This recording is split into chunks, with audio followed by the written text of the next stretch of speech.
My name is Ariana Patterson, and I was 23 when I met the woman I thought would be my best friend for life. If you'd asked me back then, I would have said my story started with something hopeful, a fresh job offer, new city, new chance. In reality, it started with something much more dangerous, how badly I wanted to belong to someone, to some group, to some dream. I met Delia Carson at my first real job. She was the kind of woman people orbited around without even realizing it, effortlessly charming, funny, in a way that made you feel clever just for getting the joke, generous with drinks after work and Uber rides when you stayed too late at the office. Within a month, Delia and I were inseparable. We grabbed lunch together most days, shared eye rolls in meetings, and traded memes at midnight. When my landlord suddenly sold the apartment I was renting, she didn't even hesitate. "Move in with me," she said, balancing a coffee in one hand and her phone in the other. "Seriously, Ariana, I've got the extra room. I'd rather live with someone who appreciates my taste in terrible reality TV than some random stranger." We became roommates. Somewhere along the way, the word friend started to feel too small. She learned my coffee order. She remembered my brother's birthday without me reminding her. When my dad landed in the hospital with a heart scare, Delia drove 4 hours with me in the middle of the night just to sit in the waiting room and hand me vending machine snacks. "You're like the sister I never had," she told me once, tipsy on a Friday night, our legs tangled in blankets on the couch. I felt the same. In some ways, I trusted her more than my actual family. 2 years into our friendship, the job that had brought us together started to feel too small. Delia was brilliant with technology. She could look at a problem and somehow see 5 different systems that might solve it. I'd always been the one who understood numbers, strategy, the language of investors, and spreadsheets. One night, she showed me an idea on her laptop, an app to connect local musicians with venues. The interface was rough, just some wireframes and notes, but I could already see it. "This could actually work," I said slowly. Her eyes lit up. "I've been thinking the same thing," Delia said. I don't want to do it alone. I need someone I trust handling the business side, someone like you." Those 3 words, someone like you, landed like a blessing. For a girl who'd spent most of her life wondering if she was too much or not enough, hearing Delia say she trusted me felt like being chosen. We started working nights and weekends. Delia stayed up until dawn writing code. I built pitch decks, financial projections, and lists of potential venues. When we finally started meeting with investors, it felt like we were about to jump off a cliff together, hand in hand. A couple of months into building the app, Delia said, almost casually, "You know what you're missing, Ariana?" "What?" I asked, eyes still on my laptop. "A boyfriend," she said. "Someone who actually deserves you for once." I rolled my eyes.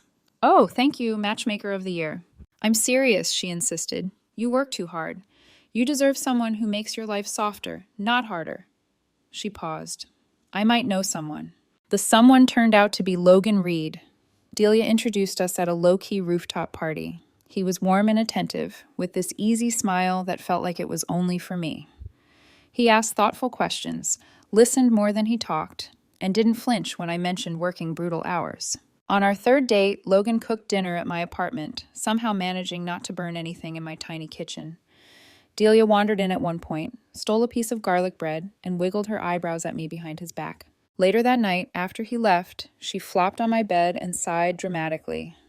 "Told you," she said. "Perfect, right?" "Too perfect," I muttered. But secretly, it felt nice. A dream startup, a best friend who felt like a sister, a boyfriend who made me feel seen and safe. For the first time in a long time, my life felt like it was finally working. 6 months later, we launched the app. It took off faster than either of us had dared to imagine. Within 3 months, we had 50,000 users and several major venues on board. Revenue started pouring in. Delia handled all the technical stuff while I managed operations and relationships. We were busy, exhausted, and ecstatic. There were long nights at the office with takeout cartons piling up, mornings when I woke up on the couch with my laptop still open, and weekends that blurred into weekdays. Through it all, Delia would clap me on the shoulder and say, "We're killing it, Ari. Just wait. This is only the beginning." We decided to make it official. One night over takeout containers and a spreadsheet open between us, Delia said, "We should incorporate. Equal partners. 50-50. We've built this together. We should own it together." I didn't even hesitate. Of course. She'd taken a business law course in college, so she drew up the paperwork. I skimmed it, saw my name alongside hers, saw phrases like co-founder and managing member, and signed. Why would I question it? This was Delia, my roommate, my closest friend, the woman who'd held me while I cried in a hospital hallway. The first sign that something was wrong was small. I tried to log into the business bank account one morning to reconcile some incoming payments. The system kicked me out 3 times in a row. I frowned, tried again, and got an error message. "Hey, Delia," I called from my desk. "My login isn't working." She didn't look up from her screen. "Weird glitch. I'll fix it tomorrow. Bank's been updating their back end." Tomorrow came and went. So did the next week. Each time I brought it up, she waved it off. "Ariana, seriously, don't stress. I'm handling the finances right now. You've got your hands full with onboarding venues." It bothered me, but I tried to let it go. We were in hyper-growth mode. Things slipped through the cracks. And if there was one person I trusted more than myself with our money, it was Delia. Then one of our largest venues called me directly. "We've been trying to reach Delia about the payment issue," the owner said. "The licensing fee check we sent last month bounced. Wrong account information or something." My stomach bottomed out. "What licensing fee?" I asked slowly. "The $30,000 licensing fee," he said. "The one we agreed to when we signed on." There was no licensing fee in our contract. I knew that contract inside and out. I had written half of it myself. That night, I confronted Delia in our shared kitchen. "There is no licensing fee in our standard agreements," I said, holding the phone, my voice shaking. "You added it?" Delia's face went pale for a second. Then it hardened. "Actually, there is," she said coolly. "I added it last month. We needed more revenue streams. You were too buried to see the big picture." "Without telling me?" I demanded. "I'm the CEO," she snapped. "I make those kinds of decisions." "Excuse me?" I said. "We're equal partners." Delia laughed. I'd never heard her laugh like that before. Sharp, humorless, almost cruel. "Are we?" she asked. "Maybe you should actually read the incorporation papers you signed." Later, alone in my room, I pulled out the folder from my desk drawer and read every line properly for the first time. The legal language was dense and deliberately confusing, but the math wasn't. Delia owned 85% of the company. I owned 15. I felt like someone had punched through my chest. "You lied to me," I whispered later, confronting her again, the pages shaking in my hands. "I protected us," she replied, eyes flat. "You're not business-minded enough to run a company, Ariana. You're better as an employee." Something cracked inside me. I thought that was the worst of it. I was wrong. The next morning, Delia left early for a meeting. She'd been vague about it, just said she needed to talk to a potential investor. I wandered into the living room, still numb, and saw her laptop open on the coffee table. I wasn't planning to snoop, I really wasn't. Then I saw my name in the subject line of an email, highlighted in bold. The message was addressed to Logan. The subject read, "About Ariana." My hand shook as I clicked it open. "Hey, love. Ariana's getting suspicious about the business stuff. I think we need to speed up our timeline. Can you keep her distracted this weekend while I move the remaining funds? Once everything's settled, we can finally be together openly again." She still has no idea how long we've been planning this. 2 years of pretending to be her friend has been exhausting, but watching her trust me so completely, honestly, it's made this almost too easy. After we're done, she'll have nothing. No company, no money, no boyfriend, and no best friend. But that's what she gets for being so naive. Can't wait to celebrate in Cabo next week. The tickets are booked under our usual cover. Love you, Delia. My vision blurred. No boyfriend, no best friend.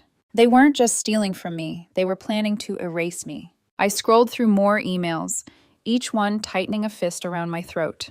They'd been together far longer than I'd known Logan. He wasn't just some nice guy Delia had introduced me to. He was her ex-girlfriend turned partner in crime. Their breakup, nothing more than a prop in the script they'd written for my life. One message from months ago made my stomach drop. "Logan, Ariana bought me dinner again today. She's so eager to please, it's almost pathetic." Delia, perfect. Keep building that dependency. The more she relies on you emotionally, the easier this becomes. Logan, she thanked me for being such a good boyfriend.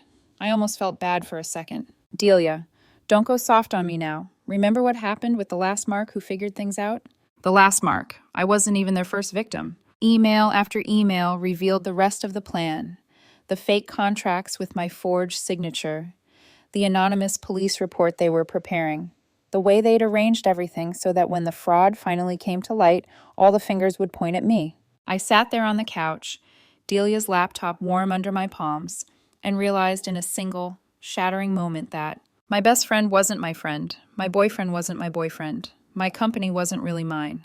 And if I didn't move carefully, my future wouldn't be mine either. I don't know how long I sat there staring at the screen. At some point, my hands went numb.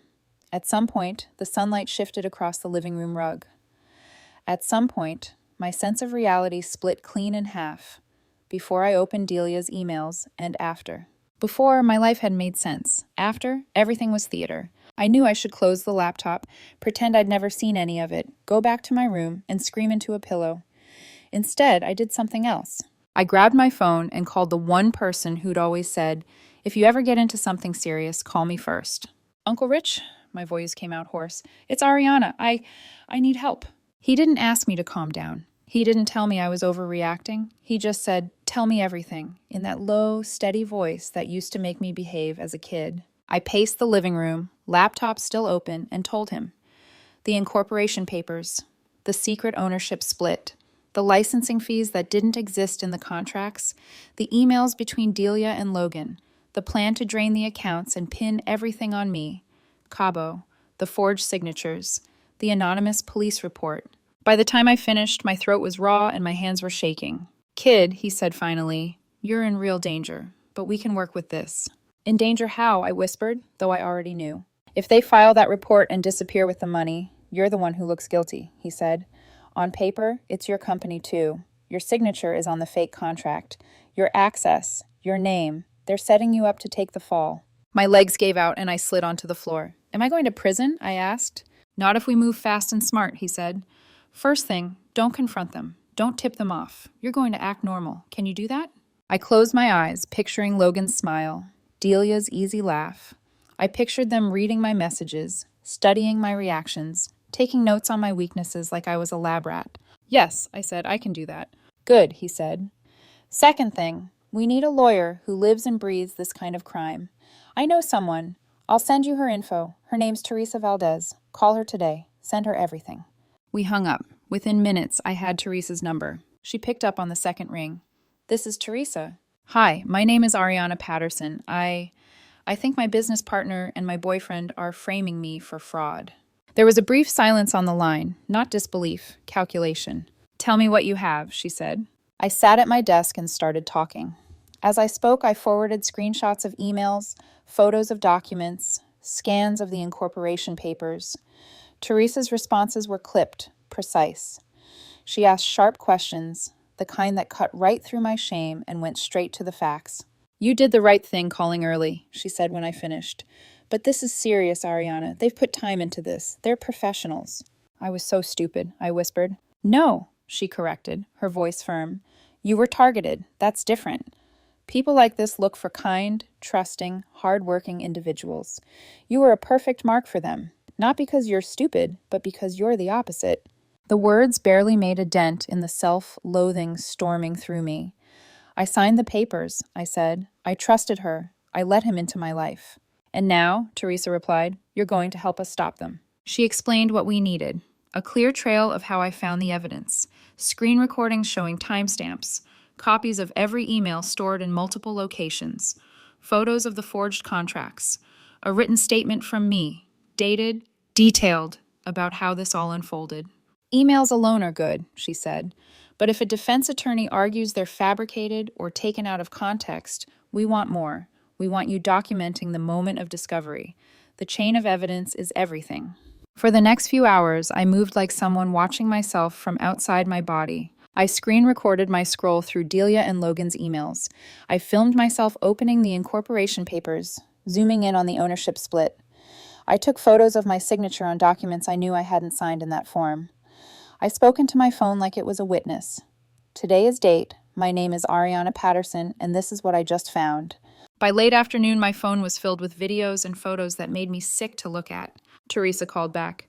"I've reviewed enough to be confident this is a sophisticated con," she said. "You're not their first. You probably won't be their last if we let them go." "So what do we do?" I asked. "We build a case," she said, "and we catch them in the act. Also, we look for other victims. People like this don't start at this level. They escalate. Use the names, locations, and timelines from those emails. See if you can find anything. News articles, complaints, social media posts. My head pounded, but I opened a new tab and started digging. Portland, Phoenix, Denver. In each city, a different story with the same skeleton. A charismatic tech type, a charming partner, a too-good-to-be-true opportunity. Sudden stolen funds, one person left behind to take the blame. A restaurant owner who'd lost everything. A woman convicted of embezzlement despite insisting she'd been framed.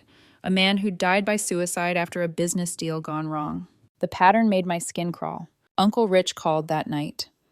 "I've seen this before," he said quietly. "People who treat human beings like puzzle pieces. They don't feel empathy. They don't feel guilt. They just feel winning." "How do you fight people like that?" I asked.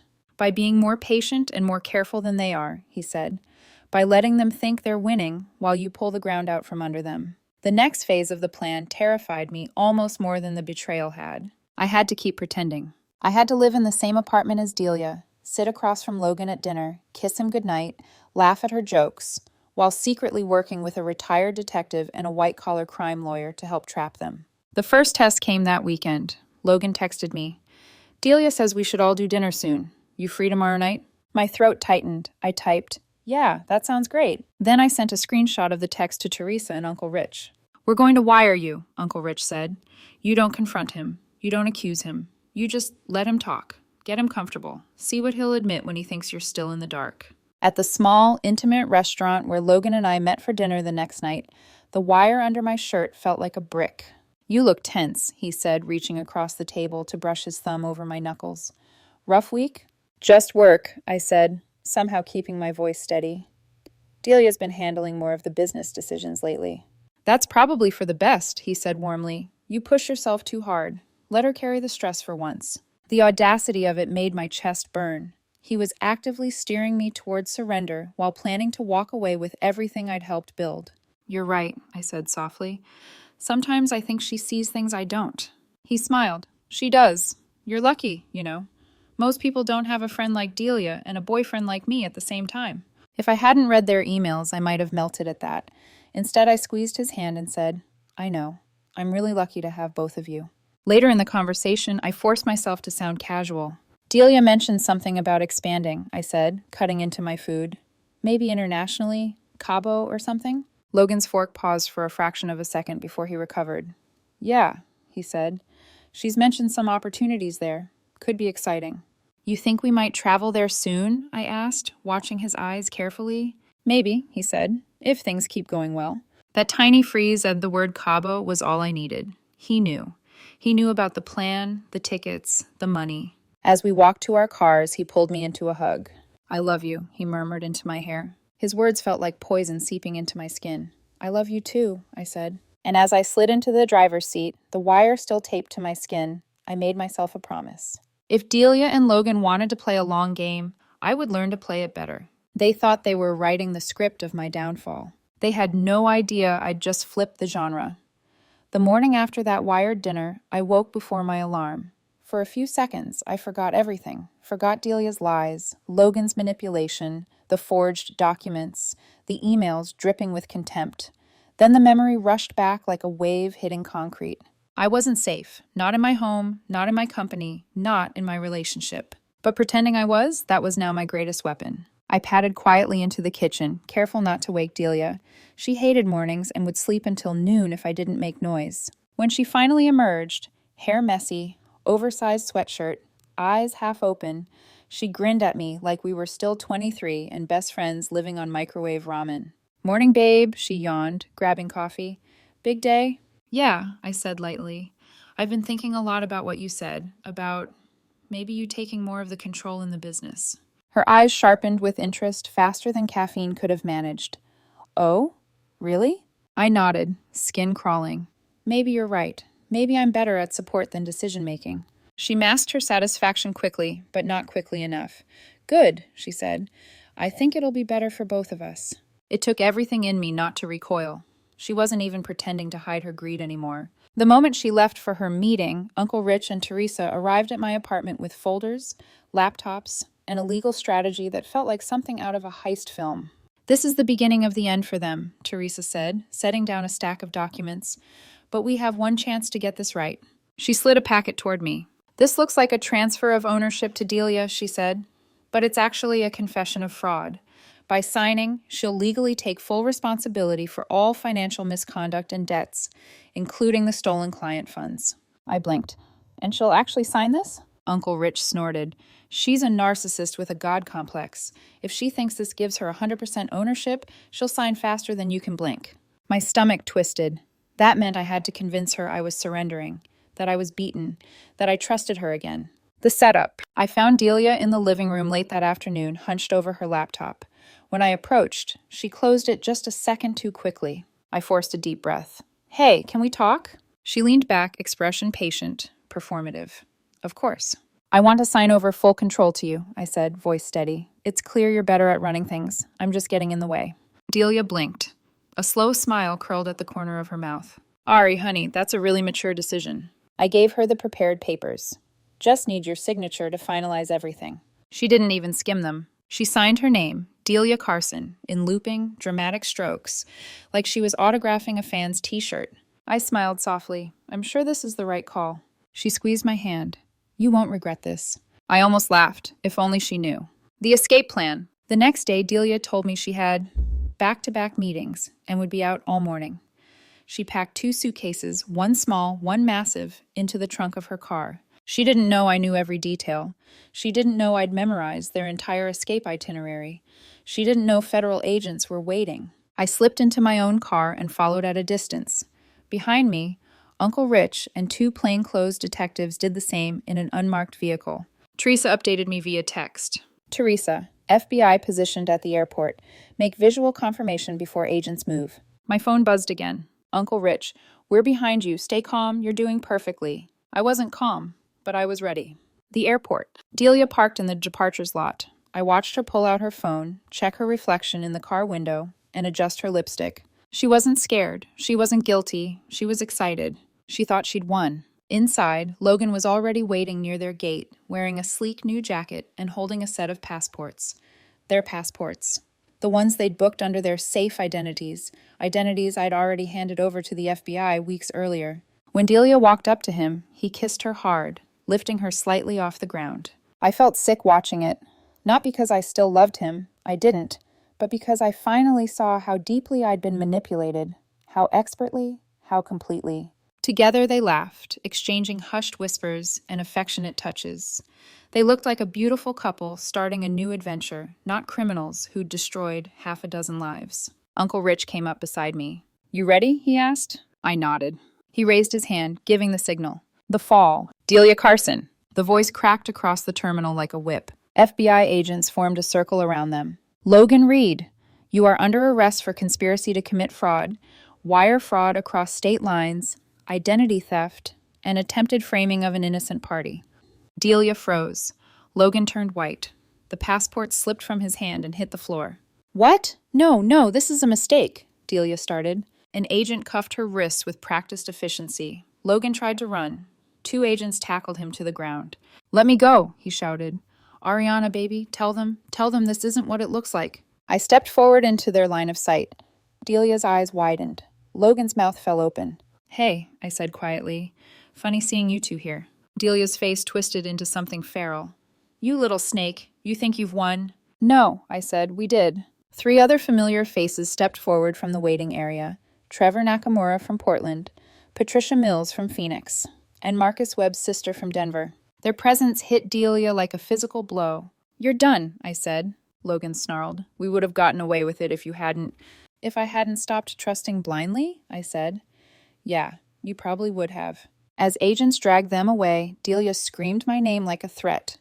Logan begged for me to listen. I didn't. The trial. The next 8 months were hell. Federal investigations, depositions, testimony. I sat through hours of forensic accounting reports and psychological evaluations.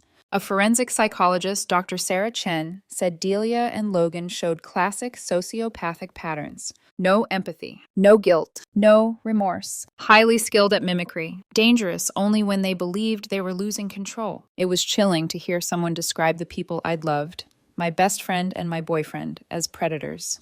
The evidence was overwhelming. Their email trails, the forged contracts, the wire from my dinner with Logan, the trap paperwork Delia signed, victim testimonies from 3 states. Delia was sentenced to 12 years, Logan to 8. When the judge asked if Delia wanted to speak before sentencing, she said, "Ariana will regret crossing me." The courtroom erupted. The judge's face went stone hard. "You've just earned yourself the maximum." I watched her taken away in cuffs, still glaring at me over her shoulder. And that was the day I finally felt safe again. The day Delia and Logan were sentenced, something in me finally exhaled. Not relief. Relief is too soft, too round of a word. It was more like the sharp, shaky breath you pull in after nearly drowning. But freedom isn't instantaneous. It's not a switch. It's a reconstruction. And mine began slowly. The weeks after the trial were a strange mix of exhaustion and clarity. I hadn't just survived a criminal conspiracy. I'd survived a psychological war I never knew I was fighting. Therapy became my anchor. Dr. Martinez never flinched at my guilt or shame. She helped me separate the truth from the narrative I'd internalized. "You weren't stupid," she said gently during one session. "You were manipulated by 2 people who made deception a profession. Your openness wasn't a flaw, it was exploited." I cried more in those sessions than I had in the entire ordeal, but I also healed more than I expected. Rebuilding my company felt like reclaiming my identity piece by piece. I rebranded the app under a new name, Authentic Connections. The irony wasn't lost on me, but it felt right. I hired a third-party accounting firm for monthly audits. I set up dual authorization for every expenditure. I put legal checks into place that even the FBI complimented. I even hired someone new, someone who didn't smile too quickly, didn't rush to charm anyone, and was far more comfortable behind spreadsheets than in small talk. His name was Ryan Hale. Ryan was a forensic accountant who worked with law firms investigating financial crimes. He had a calm, observant presence, the kind of man who spoke only after he'd considered every angle. We met at a professional networking event 6 months after the trial. I was there because I forced myself to show up. He was there because he'd been asked to give a short talk about fraud detection. Afterward, he approached me. "You asked a good question," he said, "about how to spot patterns early. Most people don't see the value in that." Normally, compliments from strangers made me tense, but something about Ryan's tone wasn't performative. It wasn't flattery. It was simply true. Our first conversation lasted 10 minutes. Our second, over coffee a week later, lasted 2 hours. Our third, sitting on a park bench, lasted until the sun dipped behind the buildings. He never rushed me, never pushed intimacy, never used charm as currency. He let trust grow slowly. When I told Ryan about Delia and Logan, everything, from the fake ownership split to Cabo to the forged contracts, he didn't pity me. He respected me. "You survived something that destroys most people," he said, "and you built something stronger afterward. That says more about you than anything they did." I hadn't realized how badly I needed to hear that. I used to think love was supposed to be intense, fast, overwhelming, like Logan. But love with Ryan was quiet confidence, tea instead of tequila, steady warmth instead of fireworks. And for the first time in my life, I didn't feel like I was performing. After a year of slow, steady dating, Ryan moved into my apartment. He insisted we keep separate accounts, not out of distrust, but because he believed transparency protected relationships, not threatened them. A year later, he knelt on a hillside overlooking the Pacific with a simple ring and an even simpler question. "Ariana, will you build a life with me?" My yes was calm, certain, and honest. 3 months before our wedding, I received a letter in the mail. The handwriting stopped my heart. "Delia." I opened it with shaking hands. "Ariana, I know things ended badly between us, but I've had a lot of time to think. Prison has changed me. I'm working on myself every day. Logan pressured me into things I never wanted. I miss our friendship. I miss who we used to be. I get out in 6 years with good behavior. Maybe we could talk? I hope for your forgiveness someday. With love, Delia." I read it twice. It was a masterpiece of manipulation. False remorse. Blame shifting. Nostalgia. Future promises. A breadcrumb trail inviting dialogue. Classic Delia. Ryan didn't even hesitate. "She's still trying to play you," he said. "If you respond once, she'll never stop." He was right, so I didn't respond. 2 months later, I got another letter, then another. Finally, when Delia applied for parole and requested I write a character reference, I wrote one, but not the one she wanted. I told the board everything. Their crimes, their patterns, the manipulation in her letters, the danger she posed if released early. Her parole was denied. 6 months later, I learned she'd been caught running a commissary scam inside the prison, selling fake investment tips to inmates. Her sentence was extended by 18 months. Some people change, some don't. Ryan and I married in a small ceremony overlooking the ocean. Uncle Rich walked me down the aisle. Teresa cried harder than my mother. And when I said my vows, they weren't about blind love or forever promises. They were about trust, earning it, valuing it, guarding it. A year later, we welcomed our first child, a daughter we named Hope. Yes, the name was sentimental, but she was Hope, proof that life after betrayal can be beautiful. Hope grew into a bright, observant little girl. When she was 5, she came home one day and said, "Mommy, Tommy said he'd share his cookie if I gave him my markers, but he didn't. So today, when he asked for my grapes, I told him no." I exchanged a look with Ryan.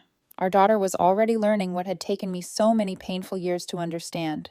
People reveal themselves through actions, not words. "That was smart thinking," I said. "What did you do instead?" "I shared my cookie with Emma," she said simply. "She always shares with me." Ryan squeezed my hand. It felt like everything had come full circle. Sometimes people ask me if I regret trusting Delia and Logan. The truth is yes and no. I regret being reckless with my trust. I regret not looking deeper at the first red flags. I regret the years of pain their betrayal cost me. But I don't regret being someone who can trust. The world needs people who believe in connection, partnership, love. Delia wanted to teach me that trust is a weakness. Instead, she taught me what trust really is. Not blind, not rushed, not something given away like a prize. Trust is built slowly, earned through consistency, measured by behavior, confirmed by time. And now I can spot the difference between charm and character, between performance and sincerity, between Delia and people like Ryan. A few weeks ago, as I tucked Hope into bed, she asked, "Mommy, why do some people hurt others?" I thought carefully before answering. "Some people are hurt," I said, "and they act out because they don't know how to handle it. But a few people hurt others on purpose. They want something, not because they're sad, but because they don't feel the things most people feel. No guilt, no kindness." Hope nodded thoughtfully. "How do I tell the difference?" "Watch what they do," I said softly, "not just what they say. Good people's actions match their words." "And bad people?" she asked. "They don't," I whispered. "They tell stories, but they don't live them." She mulled that over, then smiled. "Okay, I'll be friends with Emma. She always shares even when she doesn't have to." I kissed her forehead. "That's a perfect choice." As I walked out of her room, I realized something. Delia and Logan didn't break me. They rebuilt me. I trust people, but I trust smarter. And the next Delia who tries to con me, she won't get far.